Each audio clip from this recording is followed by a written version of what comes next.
और आपका आज वीडियो। आज जो है। वीडियो हम लेकर आए हैं वो है पद्मावत का सीन नंबर 12। तो चलिए देखते हैं वीडियो। लेकिन से पहले इस वीडियो चैनल का ओरिजिनल लिंक आपको हमारी वीडियो के डिस्क्रिप्शन मिल जाएगा। सब्सक्राइब कर, लाइक कर, शेयर कर, फॉलो करेंगे चैनल को। उसके अलावा मैं vlogging channel link, Instagram link भी हमारी वीडियो के डिस्क्रिप्शन मिल जाएगा। सब्सक्राइब कर, लाइक कर, शेयर कर, फॉलो करें। चलिए देख लेते हैं ये वीडियो।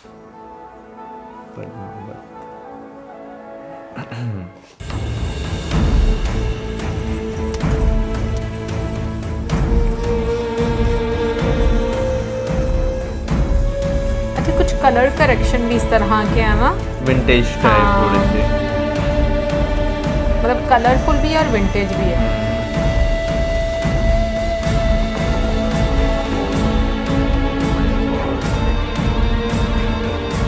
ये क्या खैमे हैं? हाँ वो तोड़ने वाले दीवारों को। अच्छा लिया फिर सब इल्यूजन है हमारे लिए।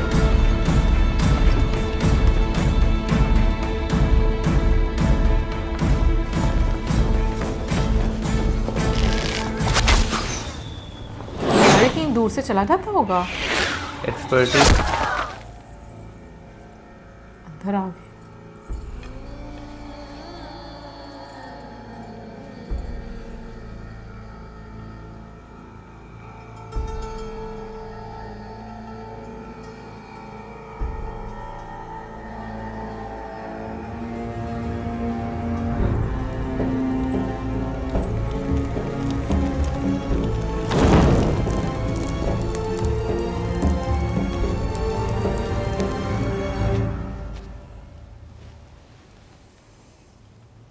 सब्र कीजिए सुल्तान, जवाब आ जाएगा। राजपूतों को सोचने के लिए तो थोड़ा वक्त दे दीजिए। और कितना वक्त चाहिए? कल सुबह रानी पद्मावती पेश करने के अलावा उनके पास और कोई रास्ता है ही नहीं। हम अभी से इंतजार करेंगे। इतनी कड़कती धूप में हमारी नजरें वो लम्हा खोना नहीं चाहती जब किले का दरवाजा खुलेगा और बाहर आएंगी, तो सबसे पहले हम उन्हें देखेंगे।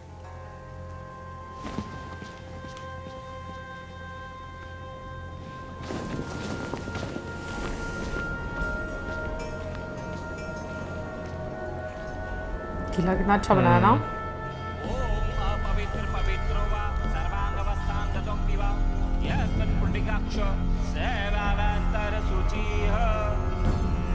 काली महाकाली काली के परमेश्वरी सर्वानंद करे देवी नारायणी नमस्तुते।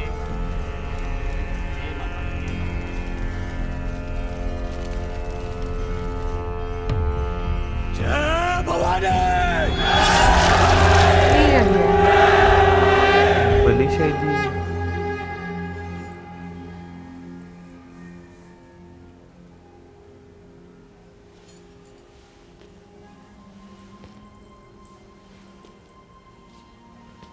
क्या हुआ? तुम्हारे हाथों में हमारी तलवार बहुत अच्छी लगती है।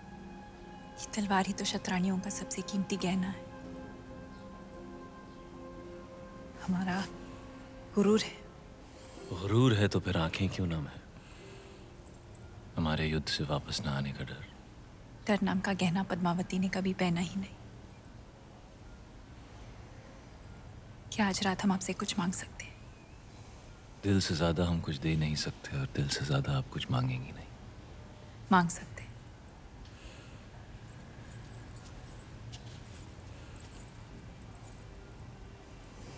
जौहर का हक। आपकी इजाजत के बिना तो हम मर भी नहीं सकते।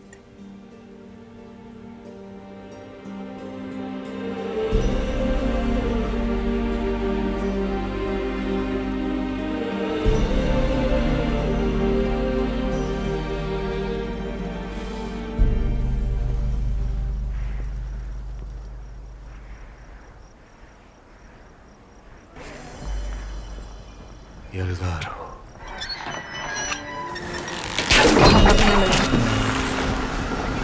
सुबह हुई है।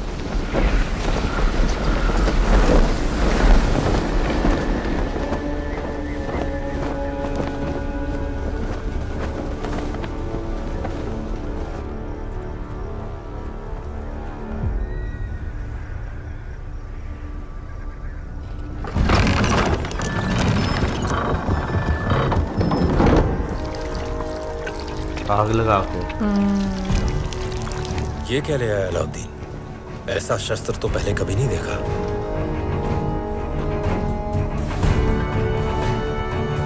अच्छा ये भी तो चीज थी ना कि पता ही नहीं था कि क्या वही क्या ना, वो शस्त्र होते हैं। टेक्नोलॉजी वाली बात होगी कि कन्वेंशनल वॉर से थोड़ी डिफरेंट चीज होगी। अपडेटेड। हाँ, इट्स लाइक जैसे मॉडर्न मिसाइल आप कह लो।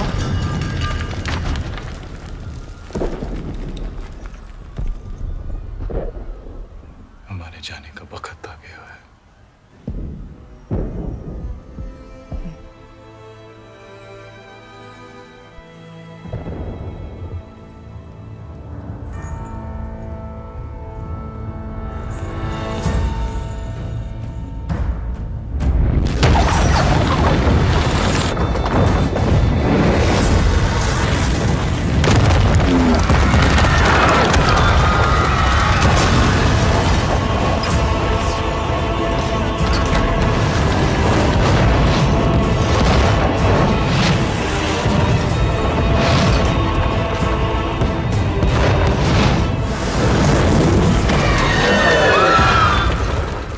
फौज को आगे बढ़ाने का सही वक्त आ गया सुल्तान। नहीं, किले की दीवारें टूट रही हैं। अब चित्तौड़ का हौसला भी टूटेगा। वो आएंगे नीचे जंग के मैदान में। आगे हुकुम, सेना दुश्मन पर आक्रमण करने के लिए आपके आदेश की प्रतीक्षा कर रही है। नहीं सुजान सिंह, हम अकेले जाएंगे। पर हुकुम, ये तो ये युद्ध केवल अलाउद्दीन और हमारे पीछे ही होगा।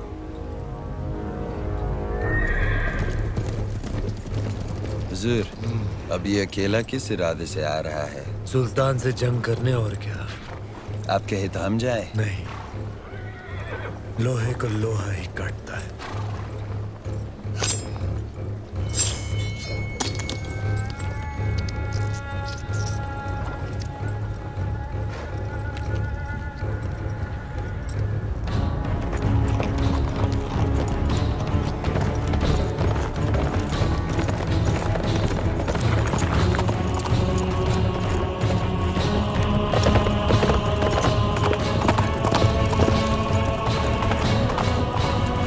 ये सारा स्टूडियो होगा क्या? हो सकते हैं यार, या बेबी कुछ।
खामोशी।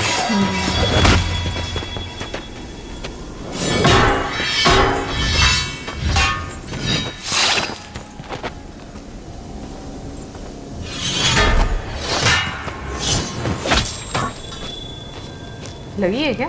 लग रहा है।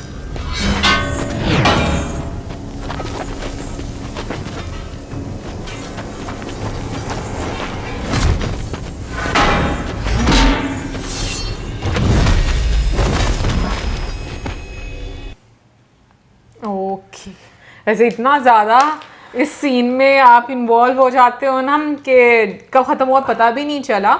बट मैं ये बात बोलूँगी सबसे पहले तो अभी जो हम लोगों ने एक युद्ध की सिचुएशन देखी, सबसे जो एक मुझे अहम चीज़ लगी वो यही लगी, जो हम अक्सर बात भी कर रहे थे इस मूवी को देखते देखते, कि नई टेक्नोलॉजी का इस्तेमाल उस टाइम के लिहाज से, और अगर हमने देखा है अभी भी बैटल फील्ड में, तो जिस तरह से आप कह लो कि वो जो गोले बरसाए जा रहे हैं, बहुत नुकसान हुआ उस टाइम पर, मतलब जो एक स्थिति दिखाई लाजपत गई। किले की दीवारें जो हैं हाँ, वो इतनी टूटना मजबूत होती हैं। हाँ, वो टूटना शुरू हो जाती है ना फिर एक टाइम के बाद, जब बार बार जो है वो चीज़ें लगती हैं।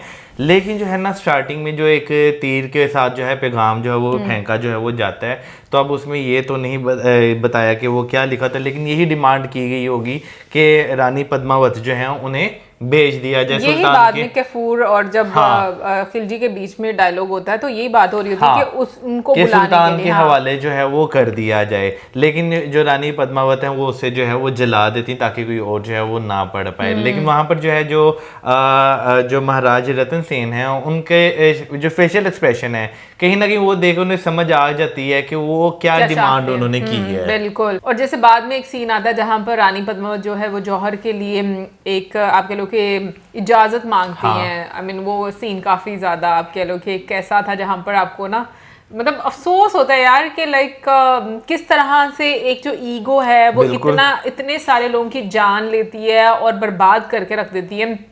लेकिन वो सेट भी बड़ा खूबसूरत था, उसमें जो दूर वाला शॉट लिया था ना, आई मीन बहुत खूबसूरत। मुझे तो वो सेट भी बहुत अच्छा लगा जहाँ पर जो है जो महाराज रतन सेन है वो जंग के लिए जो है वो तैयार हो रहे थे, वो पूरा टेम्पल जो बना हुआ है वो वाला जगह भी जो है मुझे काफी जो है वो अच्छी लगी। बिल्कुल। अच्छा, एक चीज मैंने और नोट किया, मैं ये बात सोचती हूँ कि पुराने टाइम में एक चीज मुझे अच्छी लगी है, लाइक अगर इस मूवीज के माध्यम से अगर देखें, क्योंकि हिस्ट्री मैंने इतनी पढ़ी तो नहीं हुई है, कि उसमें जो लीडर होता था ना वो भी जाकर फ्रंट लाइन पर लड़ता होता था। यानी कि अगर हम आजकल की लीडरशिप की बात करें उससे कंपेयर करें तो कहते हैं ना प्रॉस एंड कॉन्स आपको हर जगह पर नजर आते हैं। नो डाउट सेना भी होती थी, लेकिन जो राजा महाराजा या जो आप कह लो कि दूसरी साइड पर जो खिलजी क्या था वहां पर, मतलब उसका क्या टाइटल, हाँ सुल्तान, तो वो खुद भी जाकर लड़ते होते थे। अच्छा नहीं, कई जगहें होती हैं वो यानी कि ऐसी होती हैं जहाँ पर जो है सिपा सलार जाते हैं। नहीं, सिपा सलार जो होता है, जो कमांडर होता है वो खुद जो है वो लीड जो है वो कर रहा होता है, क्योंकि हर जगह जो है वो सुल्तान खुद भी नहीं जाता। क्योंकि अभी जैसे हम वो देखें जो खिलजी के चचा होते हैं, ठीक है ना, वो बैठे रहते हैं, बाकी सारे जाकर जो है जो उन्हें लूट मार या जंक्शन करनी होती है वो करके जो है वापस आ जाते हैं। नहीं, वो बात मैं मानती हूँ। कहने का मकसद ये है कि अभी देखो ना, कमांड तो मिलती थी लेकिन ये कभी वो खुद भी कहीं पर जाकर जो मैंने देखा है ना, जो मैंने जो वो देखे, जो सुल्तान कह लें, बादशाह कह लें, महाराज कह लें, जो एक अपर लेवल पे होते थे, उनका स्ट्रॉन्ग माइंडेड होना जो है ना और शार्प होना वो ज्यादा जरूरी होता था कि भाई उन्होंने जो आगे लोग रखे हुए हैं ना वो किस तरह के हैं, वो आगे जाकर जो है परफॉर्म किस तरह जो है वो करते हैं। मैदान जंग में वो कभी नहीं खुद उतरते थे? नहीं उतरते थे। अच्छा। बहुत सारी जंगें जो है वो खुद भी लड़ते थे, लेकिन जो है ना उन्होंने बहुत सारे अपने ऐसे ट्रस्टेड लोग भी रखे होते थे जिनकी बिहाफ पर वो पूरी सेना भेजकर जो है वो जंग लड़ते थे। वैसे ही होता है ना, अभी भी ऐसे ही होता है। लेकिन मैं ये कह रही हूँ कि कभी खुद जो मेन लीडर है ना वो कभी बैटलफील्ड में उतरता नहीं है, लेकिन उस लिहाज से मैं जो है बात कर रही हूँ आज के टाइम पे कह लें, क्योंकि देखा जाए तो जो उस टाइम महाराज होते थे वो तलवारबाजी या जो जंग का एक पूरा होता उसमें भी एक्सपर्टीज होती थी, पॉलिटिक्स में भी एक्सपर्टीज होती थी। तो आज के टाइम पे आप ये कह सकते हैं कमांडर अलग हो गए हैं और जो पॉलिटिकल लीडर्स हैं वो इनकी सियासत और वो अलग अलग हो चुकी हुई है। अच्छा, वैसे तलवारबाजी भी मैं कहती हूँ कि बहुत डिफिकल्ट है, मतलब जिस तरीके से पूरा एक ट्रिक, और उस टाइम पर ये भी सुनने में को मिलता था कि बहुत वजनी तलवारें हुआ करती थी। ऐसे भी नहीं होता था कि हल्की सी तलवारें, फिर समटाइम तलवारों पे जहर लगाकर जो है भाई तलवारें समटाइम्स कुछ मैंने सुना है, एक तो महाराणा प्रताप सिंह जी जो हैं उनकी तलवार काफी ज्यादा वजनी होती थी, और काफी ज्यादा लोग हैं कि भाई वो तलवार कहते हैं एक बार चलाते बंदा पीछे 20 से आधा हो जाए। आता था। यस बिल्कुल, मैंने भी ये सुना है। एनीवे गाइस, अभी नेक्स्ट इसका पार्ट देखते हैं और फिर आइडिया होगा कि भाई क्या क्या किस किस तरीके से जो है वो युद्ध हुआ। तो चलिए अभी इसी को हम यहाँ पर ही समाप्त करते हैं और हमारी वीडियोस करें लाइक, हमारे channel subscribe, share. Good bye.